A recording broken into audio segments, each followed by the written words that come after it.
It is important to start a readiness assessment prior to exercising to be sure that you are healthy enough to begin the activity. It is important to access your beginning level fitness so you can set goals and achieve reasonable understandings of where you are and where you may progress, as well as where you intend to go. The results on my fitness: I walked a mile in 13 minutes with a pulse rate of 150. I scored above average in my results. I suppose you could say I was happy with my results. With the exception, I do know that I could do a lot better. I used to be extremely active and very fit. As I talked about in my previous journal, my life has changed. I no longer set my physical goals to be priority.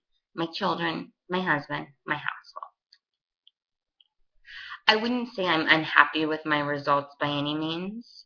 I still scored above average, though for me and where I've been and where I know I can be, it's definitely below my personal standards. The lifestyle factors of physical fitness definitely affect your overall health. I'm a perfect example. When I was in my 20s, I was at the gym for 3 hours a day. Today, the lifestyle I lead doesn't allow it. I'm married with kids, I work, other things take priority.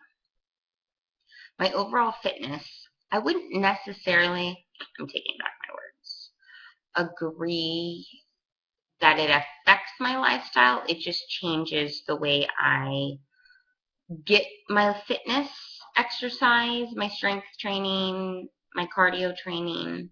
It just changes those. I'm now pushing a stroller instead of lifting weights. How do the results relate back to your physical wellness results from week 1? Truthfully, they're really the same. I scored, I would think, above average on my wellness results in week 1. I think on fitness, I was a 91 on physical, which, no, I was an 86.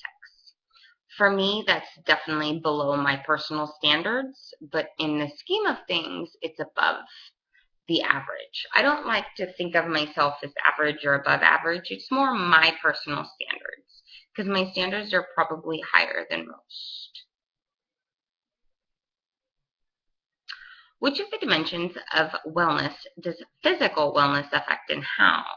Well, I think physical wellness affects many of the dimensions.